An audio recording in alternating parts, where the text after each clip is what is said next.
সাবধান করে দেই সরকার। আর ভয় করে কি করব? আমিনি মরেছে যেই রাস্তায়, শায়খুল হাদিসকে বন্দি করে রেখেছিলে তুমি, উজুর পানি দেও নাই।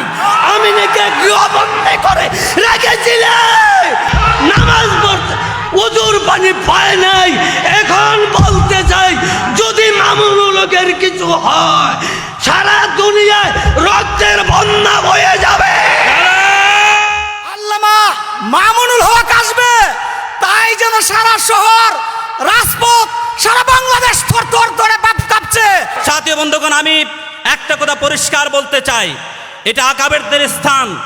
এই ব্রাহ্মণবাড়িয়া মুফতি আমিনীর জমিন, ফখরে বাঙ্গালের জমিন। এখানে তিনি আসতে চেয়েছিলেন, তার পথ রুদ্ধ করে দেওয়া হয়েছে। আমরা চাই মামুনুল হক আবার আসবেন, ব্রাহ্মণবাড়িয়ার রাজপথে তিনি আবার আসবেন। সেই আন্দোলনে যদি রক্ত ঢালতে হয়, কারা কারা প্রস্তুত আছেন আমি জানতে চাই। সাবিলুনা সাবিলুনা তরিকুনা তরিকুনা আল জিহাদ আল জিহাদ নারায়ে তাকবীর। জাগো, বলো লা ইলাহা ইল্লাল্লাহ। সময় আর বেশি নাই। যুগের নয়, এই যুগের বাংলাদেশ নয়, সারা বিশ্বের মামুনুল হক, শুধু মামুনুল হক নয়, সারা বিশ্বের এই যুগের উমর, ঠিক কিনা? জানিয়ে দেয়, জিন্দাবাদ জিন্দাবাদ, হুঁশিয়ার সাবধান। বন্ধুরা আমার, 83 বয়স চলছে, কিন্তু এখন আবার জোয়ান হয়েছি।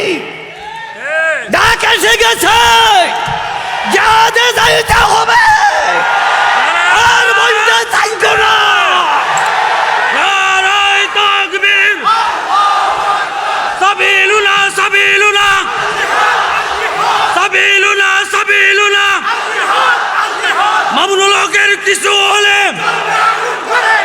ইসলামের শত্রুরা নারায়ে তাকবীর। বন্ধুরা আমার, এই মামুনুল হক আমাদের সারা বিশ্বের ইসলামী পতাকা উর্দে উড়ানোর জন্য একটা বিশিষ্ট পথিক। সাবধান করে দেই সরকার। আর ভয় করে কি করব? আমিনি মরেছে যেই রাস্তায়, শায়খুল হাদিসকে বন্দি করে রেখেছিলে তুমি, উজুর পানি দেও নাই। আমিনিকে গৃহবন্দী করে রেখেছিলে, নামাজ পড়তে উজুর পানি পায় নাই। এখন বলতে চাই, যদি মামুনুল হকের কিছু হয়, সারা দুনিয়ায় রক্তের বন্যা বয়ে যাবে। তাকবীর, বদরের হাতিয়ার, বদরের হাতিয়ার, শায়খুল হাদিসের হাতিয়ার। নারায়ে তাকবীর। বন্ধুরা আমার, আন্নাল কুওয়াতা লিল্লাহি জামিয়া। সরকার তুমি শক্তি না, আমার শক্তি মহান আল্লাহ।